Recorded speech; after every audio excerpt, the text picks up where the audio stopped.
नमस्ते विद्यार्थी मित्रों, धोरण 10 विषय आगे हम पाठ को देखें। 18 किताब नाटक છે રચના એના વિશે આપણે જોશું। પાના નંબર છે તમારા 47 કાઢી લેજો। रमेश कहता है नरेश की बात को आगे बढ़ाते हुए कि 2 दिन पहले उनकी मीटिंग शुरू हुई थी। बीच में हमने बार बार कहवाया कि हमको अंदर बुलाओ या बाहर आकर हमसे बात करो, बस जवाब ही नहीं दिया। वे कहते हैं कि हमने ग्राम पंचायत के जी सदस्य हैं, उनसे कहा था कि हमने अंदर बुला लो अथवा तो बाहर आने हमारी साथे बात कर दो, छठा पर तेरो जवाब आपता नहीं। नरेश कहता है जैसे हमारी हस्ती उन्हें कबूल नहीं। हस्ती એટલે અસ્તિત્વ, આપણું વ્યક્તિત્વ એમને મંજૂર નથી। આપણે છીએ કે નહીં એના પર એમને કોઈ ફરક પડતો નથી એવું લાગે છે। रमेश कहता है ऐसा तो नहीं है, पर वे जानते हैं कि 15 गोल के मवेशियों की तरह ये कुछ नहीं कर सकते। रमेश કહે છે કે આપણે છીએ એનાથી કોઈ ફેર પડતો નથી, છતાં પણ જે પાંદડા કોળના મવેશી એટલે પશુ હોય છે એની જેમ તે આપણું કાંઈ કરી શકતા નથી। જેમ કે પાંદડા કોળમાં રાખેલું પશુ હોય બંધનમાં હોય છે, ક્યાંય બહાર જઈ શકતો નથી। એવી જ રીતે આપણે પણ પાંદડા કોળના પશુની જેમ લાગીએ છીએ કે આપણે પણ કાંઈ કરી શકશું નહીં। नरेश ऊंची आवाज में हम कुछ नहीं कर सकते। निमेश जवाब तलब कर सकते हैं। आपने जेने प्रश्न पूछो छे एनो जवाब आपने मांगी શકીએ છીએ। रमेश कहता है गोपी से आखिर सदस्य साहबों ने कहलवाया कि तुम चाहो तो शिष्ट भाषा में आवेदन पत्र दे सकते हो।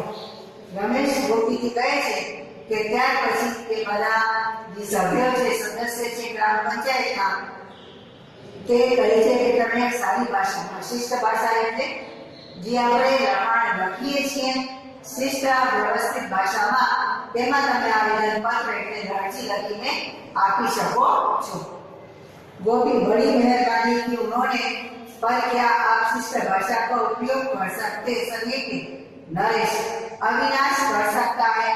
हमने कहा कि जाओ भाई एकांत में बैठकर संस्कृत प्रचुर भाषा में लिख आओ। कि अविनाश लखी શકે છે। અમે કહીએ કીધું છે એકાંતમાં એટલે કે કોઈ પણ જ્યાં આવા માણસ અથવા કે અવાજ ન થતો હોય એવી જગ્યામાં બેસીને સંસ્કૃત જેમાં શબ્દ વપરાય વધારે અને સારા શબ્દ વપરાય એવી ભાષામાં લખીને લઈ આવો।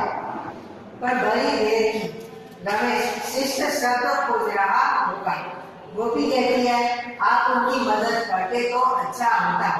नरेश बस हमने मैटर એટલે કે લખાણ એનો વિષય આપી દીધો છે। गोपी कहती है मैं जान सकती हूँ। नरेश क्यों नहीं सारा गांव जानता है। इन सदस्य महोदयों ने बेशर्म होकर भ्रष्टाचार के कई मामलों में जो सहयोग किया है। गोपी कहती है चलिए एक क्षेत्र में तो सहकार की भावना बनी। रमेश कहता है गोपी इस बात पर तो भीतर जाकर इन लोगों को बताई दो, मजा आएगा। निमेश कहता है कि हमारा मजाक समझ पाए तभी ना। नरेश कहता है वे समझेंगे कि गोपी जैसी होनहार लड़की ने हमें बताई दी है, तारीफ की है। गोपी क्या वे सब बुद्धू हैं? निमेश ये तो बड़े चालाक पर जरूरत पड़ने पर बुद्धू भी बन सकते हैं। अविनाश अभी क्यों नहीं आया? जरा देखो तो सही गोपी, शायद यह दादा के घर बैठा हो। दादा ना घरे बैठो से। गोपी कहे છે કે આ લોકો બધાય બુદ્ધુ છે એટલે એમને સમજ નથી, પરંતુ પછી એને સમજાવવામાં આવે છે કે એ લોકો બુદ્ધુ નથી, એનામાં બુદ્ધિ છે, પરંતુ જ્યારે જરૂરત પડે ત્યારે તેઓ કઈ જાણતા નથી એવું નાટક કરી શકે છે। गोपी कहती है आप लोगों को हर्ज ना हो तो मैं उनके साथ यहाँ आओ। रमेश हर्ज तो शायद तुम्हारे बड़े भाई साहब को होगा। हर्ज એટલે કે કોઈ પણ જાતનો બાંધો કે એ તમારા મોટા ભાઈ હશે. ગોપી કહેતી है ये आपकी गलत फहमी आप हमें खोटू विचारो છો. मैं आऊंगी जाती है. नरेश घर में बंद दरवाजे के पास जाकर दरार से देखने की कोशिश करता है. चौकीदार हाथ पकड़कर उसे हटा देता है. नरेश દીપ સદસ્ય બેસેલા છે અને એનો દરવાજો જોવાની કોશિશ કરે છે, પરંતુ ચોકીદાર એને જોવા દેતો નથી. रमेश क्या कुछ पता चला कैसे चले. मुंह में मुंह डाले कुशल कुशल कर रहे हैं कि तेओ लोग हजी चर्चा कर रहा है. अविनाश कहता है प्रवेश करते हुए किसी એટલે ધીમી અવાજમાં વાત કરે છે, ચર્ચા કરે છે, જેના કારણે કઈ સંભળાતું નથી. अविनाश कहता है कि तुम्हें कोई नो तिरस्कार એટલે अपमान न करो. हम इस गांव के पढ़े लिखे युवक हैं, हमारी जिम्मेदारी कुछ ज्यादा है. रमेश कहता है सो तो है. अविनाश आवेदन पत्र लेकर पढ़ता है.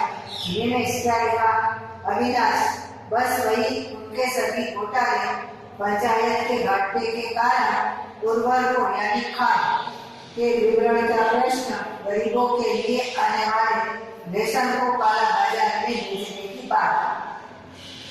આ બધા રીતે તમે શું લખ્યું છે આવેદન પત્રમાં? તો કહે છે કે ગ્રામ પંચાયતના સદસ્યોને જે આવેદન પત્ર દેવાનું છે એમાં આપણે આ બધા પ્રશ્નોની ચર્ચા કરેલી છે કે જે કૌભાંડ કરેલા છે, ઘોટાલે એટલે કૌભાંડ, એના કારણે આપણને નફો નુકસાન થાય છે. ઘાટા એટલે નુકસાન, અને ઉર્વરક એટલે ખાદ, ખાદ કિસાનોને મળતી નથી એનો પ્રશ્ન. ગરીબો માટે જે સસ્તાના જે દુકાનમાં રેશન અનાજ આવે છે તે બારોબાર વેચી નાખવામાં આવે છે. दिनेश कहता है ये तो कह देंगे कि रेशन वगैरह का काम तो सहकारी मंडली करती है. रमेश मगर उस मंडली पर कुंडली मारकर तो नहीं बैठे या कोई और कहीं कहीं ना पड़ी जैसे क्या काम तो सहकारी मंडली करे છે, પરંતુ કે ચલાવવાવાળા તો આ લોકો જ છે ને, એમ એ સામે જવાબ આપે છે. नरेश कहता है ठीक है देखो जाओ ले आओ. अविनाश आप ले आइए रमेश भाई. हाँ आप बड़े हैं हम सब से. रमेश इससे क्या, हमको जगाया तो अविनाश ने ही है, परंतु कहे છે કે આપણે જે જગાડ્યો છે અવિનાશે જગાડ્યું છે. अविनाश कहते छोड़ता इन बातों को छोड़िए, आप ले आइए और कहिए कि हमें आज ही जवाब चाहिए. नरेश कहता है अभी. रमेश कहता है अच्छा चौकीदार के पास जाकर दरवाजा खोल दो. मैं कहता हूँ दरवाजा खोल दो. क्या हुक्म नहीं है? हुक्म એટલે કે हमने मंजूरी न दी. मैं कहता हूँ दरवाजा खोल दो वरना तोड़कर भीतर आऊंगा. इस प्रकार આ બધા સાથે વિરોધ કરે છે બધા સદસ્યોનો, છતાં કોઈ પણ સાંભળતું નથી. હવે આગળનો વિષય અને એનો પાઠ આપણે આગળના વિડીયોમાં જોઈ લઈશું અને પાના નંબર 38 ઉપર જોઈશું, 48 ઉપર જોઈશું.